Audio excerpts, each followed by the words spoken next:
প্রিয় স্নেহের ছাত্রছাত্রীরা, আজকে আমি তোমাদের জন্য স্বামী বিবেকানন্দ স্কলারশিপের নতুন আপডেট নিয়ে আলোচনা করব। তোমরা অনেকেই বারবার প্রশ্ন করছো যে স্যার আমাদের রিনিউয়াল কি বন্ধ হয়ে গেছে, সবাই বলে যাচ্ছে যে রিনিউয়াল আমাদের ক্লোজ হয়ে গেছে। তো তোমাদের এই ব্যাপারে একটু আমি বলে দেবো। এবং তোমরা অনেকে বলছো যে স্যার আমাদের অনেকে প্রশ্ন করেছে স্যার আমরা মাধ্যমিকে আমরা অ্যাপ্লাই করিনি, মাধ্যমিকের রেজাল্ট নিয়ে আমরা এইচএসে এখন পড়ে আমরা ফার্স্ট সেমিস্টারে উঠেছি, আমরা কি অ্যাপ্লাই করতে পারবো না রিনিউয়াল করব, এই সমস্ত প্রশ্নগুলো করেছো। তো প্রথমে তোমাদের একটা কথা বলি, তোমাদের কারা কি বলছে আমি জানি না। তোমাদের রিনিউয়াল, যাদের রিনিউয়াল লাস্ট ডেট হয়েছিল সেটি হচ্ছে তোমাদের কিন্তু হচ্ছে মাইনর স্টুডেন্টরা। রেগুলার স্টুডেন্টদের জন্য কিন্তু এখনও পর্যন্ত পোর্টালে কোনো রিনিউয়াল প্রসেস শুরু হয়নি, তা শেষ হবার প্রশ্নই ওঠে না। তাই বারবার তোমরা ফোন করছো, জিজ্ঞেস করছো, এসএমএস করছো, ফোন না অনেকে না তুললে একটু রেগে যাচ্ছ, বলছো যে স্যার আপনি ফোন তুলছেন না।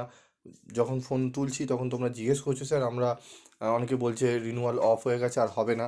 তো তোমাদের শুরুই বা হলো কবে, শেষই বা হলো কবে, কারা এগুলো বলছে আমি জানি না। আমি তোমাদের যেটুকু জানি সেই আপডেটটা তোমাদের বলে দেবো। তোমরা সরাসরি ওয়েবসাইটে ঢুকে যাবে, ওয়েবসাইটে গেলে তোমরা এখানে দেখতে পারবে হাউ টু অ্যাপ্লাই। এই হাউ টু অ্যাপ্লাই যখন তোমরা ঢুকবে দেখবে এখানে তোমাদের দেখাচ্ছে, ঠিক আছে। এখানে দেখো ফ্রেশ অ্যাপ্লিকেশন 2023 12/7/2023 থেকে 9/8/2024 অবধি তোমাদের কিন্তু করা হয়েছিল। রিনিউয়াল অ্যাপ্লিকেশন 2024-এর 12/7/2023 অবধি, ক্লোজিং ডেট এখন এখানে বলেনি। ফ্রেশ অ্যাপ্লিকেশন K3 অ্যাপ্লিকেশন 2023, প্রত্যেকটা দেখো লেখা আছে 2023, এখনও পর্যন্ত কিন্তু 2024-এর কিছু এখানে কিন্তু দেওয়া নেই। ঠিক আছে, এখনও পর্যন্ত কিন্তু পোর্টাল তোমাদের ঢুকতে পারছো ঠিকই, কিন্তু তোমরা কাজ কিন্তু এখনও পর্যন্ত করতে পারবে না। ঠিক আছে, এই বিষয়টা ভালো করে একটু বুঝে নাও। ঠিক আছে, এখনও পর্যন্ত যারা 2024-25-এর যারা অ্যাপ্লাই করবে নতুন বা রিনিউয়াল করবে, তাদের জন্য এখনও পর্যন্ত কিন্তু ওয়ার্কিং প্রোগ্রেস এখনও কিন্তু চলছে, এখনও কিন্তু ওয়ার্কিং করা যাবে না। রিনিউয়ালও তোমরা করতে পারবে না, ফ্রেশ অ্যাপ্লাইও তোমরা কিন্তু করতে পারবে না। এবং তোমাদের একটা জিনিস বলবো, যারা মাধ্যমিকে অ্যাপ্লাই করনি তারা এইচএসে কিন্তু ফ্রেশ অ্যাপ্লিকেশন তোমরা এইচএসের রেজাল্ট দিয়ে ফার্স্ট সেমিস্টারে অ্যাপ্লাই করতে পারবে। সেক্ষেত্রে রিনিউয়াল করা যায় না। প্রথমে তোমাকে অ্যাপ্লিকেশন না করলে তুমি রিনিউয়াল করবে কি করে? ঠিক আছে, এই বিষয়গুলো একটু মাথায় রাখো।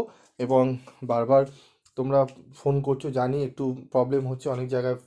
অনেকে আবার তোমাদের কীভাবে দেখিয়েছে, একটা ভিডিও পাঠিয়েছিলে, যাই হোক দেখাচ্ছে সেখানে রিনিউয়াল প্রসেস শুরু হয়ে গেছে। তো জানি না, এখনও পর্যন্ত আপডেট আসেনি। আমি যেটুকু জানি ওয়েবসাইটে ঢুকেছি, এখানে তোমাদের দেখাচ্ছি, যেটুকু খবর আসছে সেটুকু শেয়ার করছি। তোমরা নিজেরাও চাইলে এগুলো তোমরা নিজেরা দেখতে পারো। ঠিক আছে, তো ক্রাইটেরিয়া কী কী রয়েছে একটু আমি বলে দিই। তোমাদের ক্রাইটেরিয়া কী কী থাকবে, তোমাদের কিন্তু অ্যানুয়াল ইনকাম 2.5 লাখের মধ্যে থাকতে হবে। ঠিক আছে, এবং ওয়েস্ট বেঙ্গলের তোমাকে কিন্তু পড়াশোনা করতে হবে। যদি তুমি ওয়েস্ট বেঙ্গলে থেকে পড়াশোনা করো এবং তোমরা যদি মার্কস 60% থাকে, তাহলে তুমি এলিজিবল হয়ে গেলে, তাহলে তুমি অ্যাপ্লাই করতে পারবে বা রিনিউয়াল করতে পারবে। বোঝা গেল? আরও কিছু যদি জিজ্ঞাসাবাদ থাকে তোমরা করবে, আমি অবশ্যই তোমাদেরকে বুঝিয়ে দেবো।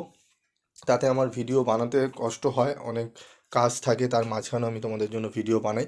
অসুবিধার কোনো কারণ নেই, তোমরা কোশ্চেন করবে, অ্যান্সার দেবো। তবে বিভ্রান্তিমূলক ভিডিও বা পোস্টে এগুলো থেকে একটু দূরে থাকো। নিজেরা চাইলে তোমরা সার্চ করে দেখে নিতে পারো। ঠিক আছে, এখানে দেখে নিজেরাই ঢুকে তোমরা দেখে নেবে। ঠিক আছে, যদি কোনো জিজ্ঞাসাবাদ থাকে তোমরা করতে পারো। আজকের মতো এটুকুই, দেখা হচ্ছে পরবর্তী ভিডিওতে। সকলে ভালো থেকো, সুস্থ থেকো।